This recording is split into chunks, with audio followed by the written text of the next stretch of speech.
Olá, essa é a primeira parte da primeira PNP para terceiro e quarto períodos.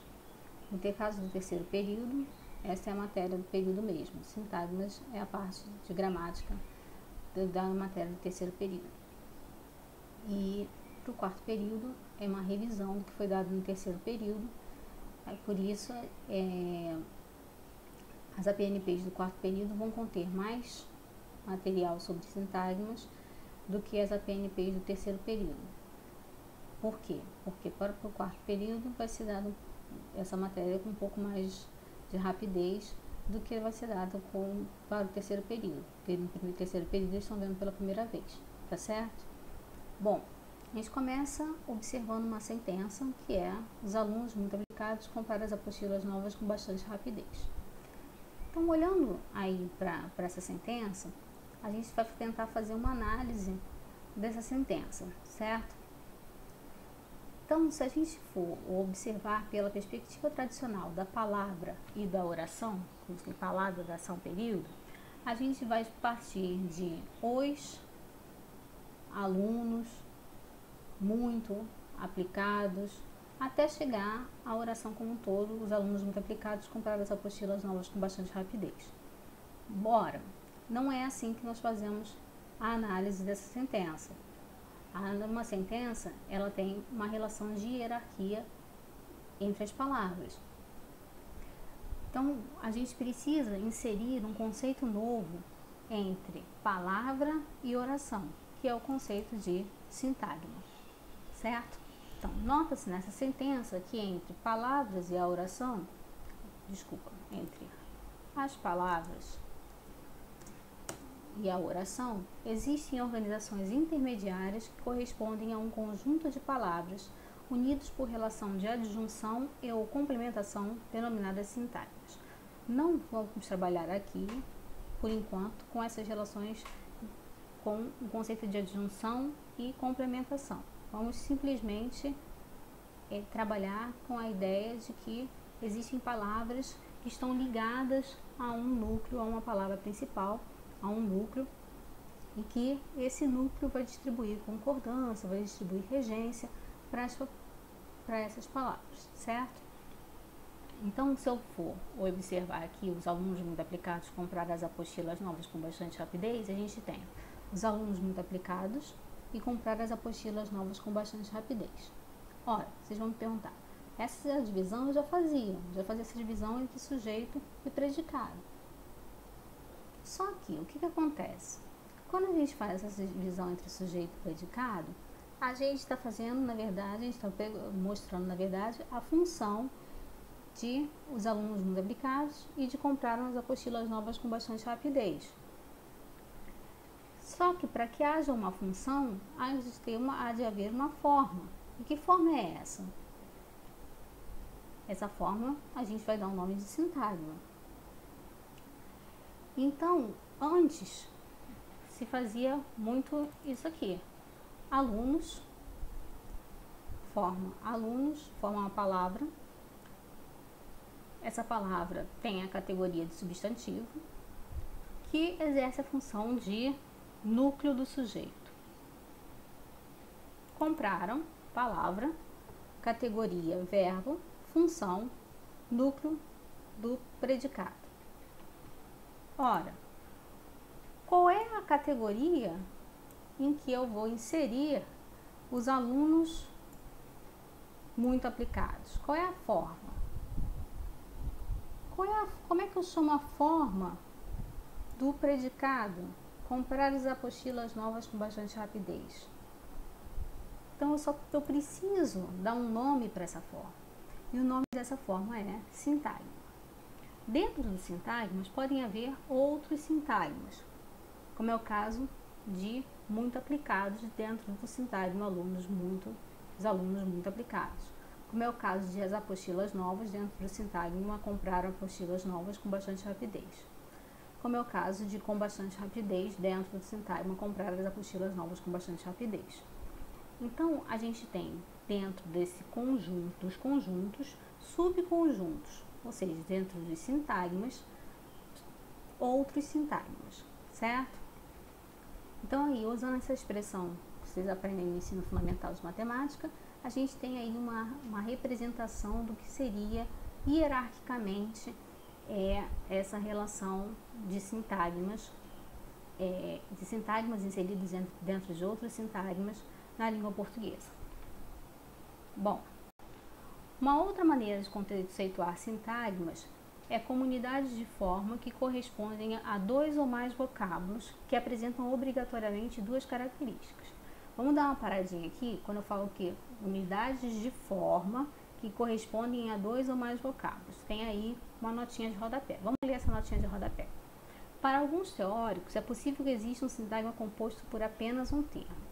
Como se trata de uma questão controversa nos estudos linguísticos, optaremos por uma categorização didática de que um vocábulo corresponde a apenas um termo e de um sintagma a dois ou mais termos que estabelecem uma relação de dependência entre si. Então, a gente não vai trabalhar com sintagmas de uma palavra só. Para a gente, sintagma é uma palavra só, é uma palavra. Duas ou mais palavras que têm uma relação de dependência entre si, a gente chama de sintagma, certo? Até chegar a sintagmas agrupados com um verbo, a gente chega a uma oração, tá certo? Bom, então, uma outra maneira de conceituar sintagmas é comunidades de forma que corresponde a dois ou mais vocábulos que apresentam obrigatoriamente duas características. Estabelecem entre si uma relação de poder e dependência. Então, quando eu tenho os alunos muito aplicados, eu tenho uma relação de poder em que alunos é núcleo, os é determinante do núcleo, alunos, e muito aplicados é determinante de alunos. Então, a gente não está falando de qualquer aluno, a gente está falando dos alunos muito aplicados. Então, dentro do universo de alunos, eu estou falando dos alunos muito aplicados. Aqui está trocado, tá? Deixa eu só ajeitar aqui.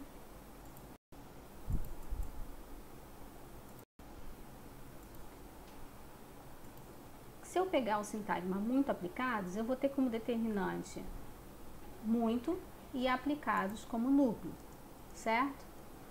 Porque muito, ele está, na verdade, indecificando a ideia de aplicados. Comprar as apostilas novas com bastante rapidez. Aí a gente tem o núcleo que é compraram, ele tem uma relação com as apostilas novas, que é o determinante do núcleo, e com bastante rapidez, que também é determinante do núcleo compraram. Dentro desse sintagma eu tenho dois outros sintagmas, como nós já vimos, que é as apostilas novas, que tem como núcleo apostilas, as é um determinante, novas é um determinante. E com bastante rapidez a gente tem a preposição mais, novamente está trocada aqui, gente, desculpa.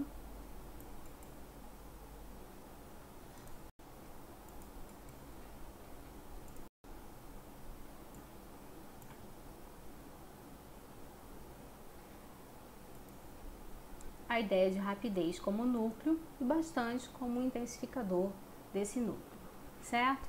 Então, estabelecem entre si uma relação de poder e dependência. Isso é dentro do sintagma. E exercem uma função na sentença em que está inserida.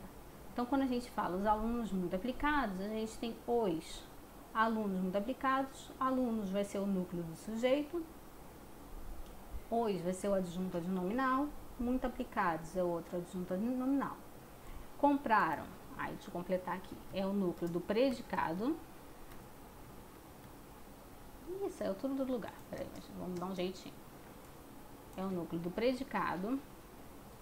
As apostilas novas é o objeto direto e com bastante rapidez a adjunta adverbial. Calma, não precisem se apavorar agora com essas funções sintáticas. A gente vai ver cada uma delas e vai explicar cada uma delas ao longo do curso. É importante ressaltar que todo e qualquer sintagma possui apenas um vocábulo como núcleo, e uma quantidade de variáveis de adjuntos e complementos que se denomina genericamente de determinantes.